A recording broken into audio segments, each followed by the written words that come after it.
की शांति तुझे सदा मेरे साथ रहे। मैं प्रेरित सैमसन बी सुरीन हूँ।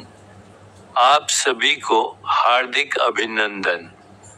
एक समय की बात जो तृतीया और चतुर्थ शुक्रवार के दिन उपवास करते हैं, उपवास के दिन हर शुक्रवार को सुबह और शाम के बीच में कहते हैं।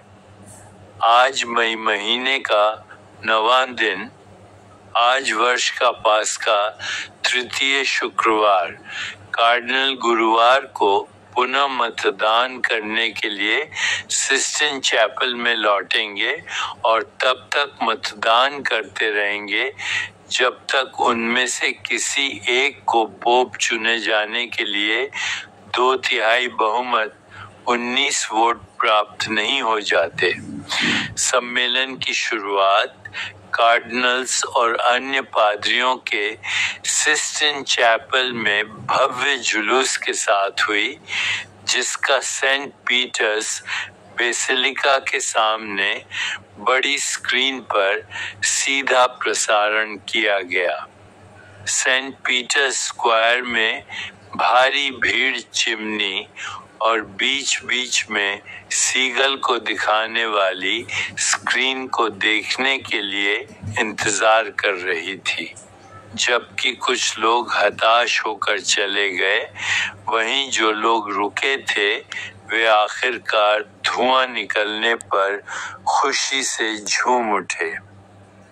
प्रथम बाइबल पद पर बोले, एफिसियों का नाम अध्याय 1 पद संख्या 18 में बोले, और तुम्हारे मन की आंखें ज्योतिर्मय हों कि तुम जान लो कि हमारे बुलाहट की आशा क्या है और पवित्र लोगों में उसकी विरासत की महिमा का धन कैसा है। अर्थ, प्रेरित पौलुस प्रार्थना कर रहा है कि इफिसुस के विश्वासियों के हृदय की आंखें खुल जाएं ताकि वे परमेश्वर की बुलाहट से मिलने वाली आशा को जान सकें। यह आशा परमेश्वर द्वारा अपने पवित्र लोगों में रखी गई महिमा की महान और समृद्ध विरासत से जुड़ी है। पौलुस चाहता है कि वे इस अनंत और शानदार भविष्य को समझें जो मसीह में उनका इंतजार कर रहा है। द्वितीय बाइबल पद पर बोले, प्रथम यूहन्ना का पत्र अध्याय 2 पद संख्या 22 में बोले, झूठा कौन है?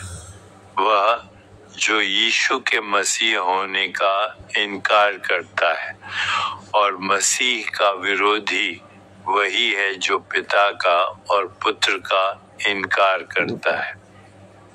अर्थ, प्रेरित यूहन्ना यहाँ झूठे शिक्षक और मसीह विरोधी की पहचान बताता है। वह कहता है कि झूठा वह है जो यह स्वीकार नहीं करता कि यीशु ही मसीहा है। ऐसा व्यक्ति मसीह विरोधी है और वह पिता और पुत्र दोनों को नकारता है, जो त्रिएक परमेश्वर के सत्य को अस्वीकार करने का संकेत देता है। तृतीय बाइबल पद पर बोले, लेवीन का ग्रंथ अध्याय 25 पद संख्या 23 में बोले, भूमि सदा के लिए बेची न जाए, क्योंकि भूमि मेरी है और उसमें तुम परदेसी और बाहरी होंगे। अर्थ, यह पद भूमि के स्वामित्व के बारे में परमेश्वर के दृष्टिकोण को दर्शाता है। परमेश्वर घोषित करते हैं कि भूमि वास्तव में उनकी है और इस्राएलियों को उस पर केवल परदेशी और किराएदार के रूप में रहने की अनुमति है। इसलिए भूमि को स्थायी रूप से नहीं बेचा जाना चाहिए, ताकि यह मूल पारिवारिक स्वामित्व में बनी रहे। यह परमेश्वर की संप्रभुता और संसाधनों के प्रबंधन में न्याय और समानता के सिद्धांतों को दर्शाता है। चतुर्थ बाइबल पद पर बोले। यशायाह ग्रंथ अध्याय 60 पद संख्या 19 में बोले, फिर दिन को सूर्य तेरा उजियाला न होगा, न चांदनी के लिए चंद्रमा, परंतु यहोवा तेरे लिए सदा का उजियाला और तेरा परमेश्वर तेरी शोभा ठहरेगा। अर्थ, यह पद भविष्य के एक शानदार समय का वर्णन करता है, संभवतः परमेश्वर के अंतिम राज्य में। तब भौतिक सूर्य और चंद्रमा की आवश्यकता नहीं होगी, क्योंकि स्वयं यहोवा अपने लोगों के लिए अनंत प्रकाश और महिमा का स्रोत होंगे। यह परमेश्वर की सीधी उपस्थिति और महिमा की एक उज्ज्वल और स्थायी वास्तविकता को दर्शाता है, जो सभी सांसारिक प्रकाशों को पार कर जाएगी। आखिरी बाइबल पद पर बोले। स्तोत्र पाठ अध्याय 62 पद संख्या 1 और 2 में बोले, सचमुच मैं चुपचाप होकर परमेश्वर की ओर मन लगाए हूँ, मेरा उद्धार उसी से होता है। सचमुच वही मेरी चट्टान और मेरा उद्धार है, वह मेरा गढ़ है, मैं अधिक न डिगूंगा। अर्थ, भजनकार दाऊद अपनी गहरी शांति और सुरक्षा का स्रोत केवल परमेश्वर को बताता है। वह कहता है कि उसका प्राण केवल परमेश्वर में ही सच्ची शांति पाता है और उसका उद्धार भी उसी से आता है।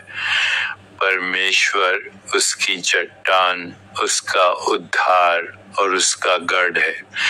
इस दृढ़ विश्वास के कारण भजनकार आश्वस्त है कि वह बहुत अधिक नहीं डिगेगा, अर्थात वह स्थिर और सुरक्षित रहेगा। हे प्रभु यीशु, हे मेरे पिताजी, हे संत जॉन 23वां, हे संत जॉन पॉल द्वितीय, हे संत जॉन वियानी, हे महाधर्माध्यक्ष विंसेंट आनीद, चर्च के सामने चुनौतियां। फ्रांसिस के उत्तराधिकारी के लिए कोई स्पष्ट दावेदार नहीं है। कार्डिनल चर्च के भीतर प्रगतिशील और रूढ़िवादी परंपराओं का प्रतिनिधित्व करते हैं। इतालवी पियर बेटिस्टा पिज़्ज़ाबल्ला से लेकर हंगरी के पीटर एर्डो और श्रीलंका के मैल्कम रंजीत तक एक दर्जन से ज्यादा नाम चर्चा में हैं। लेकिन 2000 वर्ष पुरानी इस संस्था के सामने अनेक चुनौतियां हैं। पुरोहितों की घटती संख्या, महिलाओं की भूमिका, वेटिकन की समस्याग्रस्त बैलेंस शीट, आधुनिक विश्व के अनुरूप चर्च को ढालना, पादरियों द्वारा बाल दुर्व्यवहार कांड के कारण उत्पन्न होने वाले निरंतर दुष्परिणाम तथा पश्चिम में चर्च में खाली सीटों की संख्या में वृद्धि।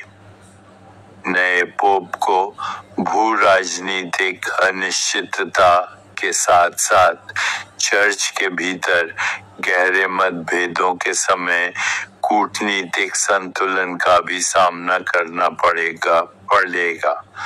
आमीन। हालेलुया। धन्यवाद यीशु मसीह।